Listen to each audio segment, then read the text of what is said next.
Test அப்படிங்கிற ஒரு படம் வந்து டைரக்ட் ஓடிடியா வந்து நெட்ஃபிளிக்ஸ்ல ரிலீஸ் ஆயிருக்கு. படத்துல யார் யார் நடிச்சிருக்காங்கன்னு பாத்தீங்கன்னா நயன்தாரா நடிச்சிருக்காங்க, சித்தார்த் நடிச்சிருக்காரு, மாதவன் நடிச்சிருக்காங்க.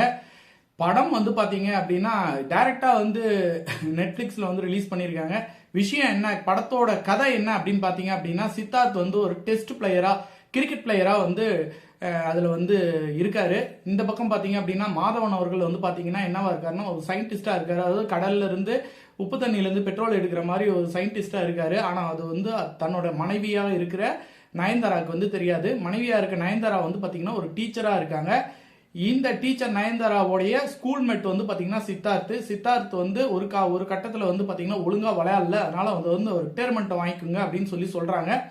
இந்த சூழ்நிலையில வந்து பாத்தீங்கன்னா இந்தியா பாகிஸ்தான் மேட்ச் நடக்க போகுது. அதுல வந்து கிட்டத்தட்ட ஒரு 500 கோடி ரூபாய்க்கு மேல வந்து பாத்தீங்கன்னா ஒரு பெட்டிங் வந்து நடக்க போகுது. இந்த மாதிரி கதை நகர்ந்துட்டு இருக்கும்போது இந்த கதையில வந்து பாத்தீங்கன்னா கிரிக்கெட்ல வந்து பெட்டிங் உள்ள என்னென்ன நடக்குது, கிரிக்கெட்டுக்கு வெளியில என்னென்ன மாதிரி சூதாட்டங்கள்லாம் நடக்குதுங்கிறத காட்டியிருக்காங்க.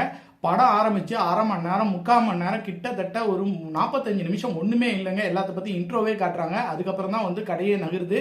இந்த கதையில என்ன சுவாரஸ்யமான மேட்ரு அப்படின்னு பாத்தீங்க அப்படின்னா, மாதவனும் சித்தார்த்தும் ஒரு கட்டத்துல வந்து 2 பேரும் மோதிக்கிறாங்க. அந்த 2 பேருக்குள்ள நடக்கிற சின்ன சின்ன விஷயங்கள் வந்து ஒரு ஸ்க்ரீன் பிளே வந்து ஓரளவுக்கு கொஞ்சம் நல்லா இருக்கு. மற்றபடி பார்த்தீங்கன்னா நயன்தாரா வந்து ஃபர்ஸ்ட் வராங்க போறாங்க, அவங்க வந்து குழந்தை பிறக்கலங்கிறனால அவங்க சோகமா இருக்காங்க. ஒன்றும் பெருசா ஒன்றும் பாதிப்பு ஏற்படுத்துற மாதிரி ஒரு திரைக்கதையோ ஒரு கதையோ இது வந்து இல்லை. டெஸ்ட்டுங்கிறது வந்து ஒன்றும் நேச்சுரலா வந்து பார்த்தீங்கன்னா நார்மலா ஒரு படம் வந்து போகுது. ஒரு சினிமா டிராமா மாதிரி தான் இருக்கிற ஒரு ஒரு ஒரு ஒரு எஃபெக்டான ஒரு ஸ்க்ரீன் பிளே எல்லாம் அந்த படத்துல இல்லை. பார்க்கணும்னு நினைக்கிறவங்க நயன்தாரா மாதவன் சித்தார்த்துக்காக ஒரு தடவை பார்க்கலாம்.